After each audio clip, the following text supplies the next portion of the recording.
പശ്ചാത്തലത്തിൽ വിശ്വാസം നഷ്ടപ്പെട്ടു പോവുക. മറ്റൊന്ന് അസൂയ ഉണ്ടാവുക. തൻ്റെ പാർട്ട്ണർക്കുണ്ടാകുന്ന നേട്ടങ്ങൾ സഹിക്കാൻ കഴിയാതിരിക്കുക എന്നതാണ് പലപ്പോഴും അസൂയയുടെ അവസ്ഥ. അരക്ഷിതാവസ്ഥ കൊണ്ടും സംശയരോഗം ഉണ്ടാകാം. ഒരാൾക്ക് കെയറിങ് കിട്ടാതിരുന്നാൽ, ഒരാൾ ആഗ്രഹിക്കുന്ന ഒരു സുരക്ഷ തൻ്റെ പാർട്ട്ണറിൽ നിന്ന് തിരിച്ചു കിട്ടാതിരുന്നാൽ അവിടെ സംശയരോഗം ഉത്ഭവിക്കാം. ഇങ്ങനെയൊക്കെ സംശയരോഗം ഉത്ഭവിക്കാം എന്നത് ആദ്യമായി നാം മനസ്സിലാക്കണം.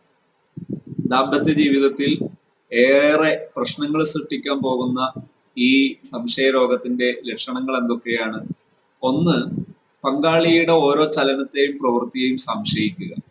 അതെന്തിനാണ് അങ്ങനെ ചെയ്തത്, ഇതെന്തിനാണ് ഇങ്ങനെ ചെയ്തത്, അവിടെ എന്തിനാ പോയത്, ആ സമയത്ത് പോയത് എന്തിനാ, ഇങ്ങനെ തുടങ്ങി പങ്കാളിയുടെ ഓരോ പ്രവർത്തനത്തിലും സംശയിക്കുന്നതാണ് സംശയരോഗം.